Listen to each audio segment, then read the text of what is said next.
हिंदुस्तान में पहली बार किसान टैक्स देता है। 12% ट्रैक्टर पे, 18% पेस्टिसाइड पे, 5% फर्टिलाइजर पर।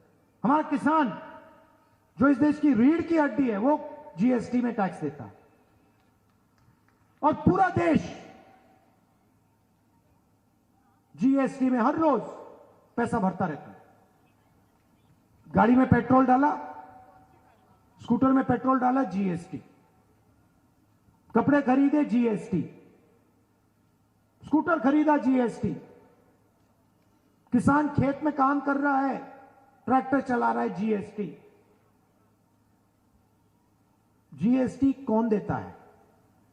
जीएसटी देश की गरीब जनता देती है।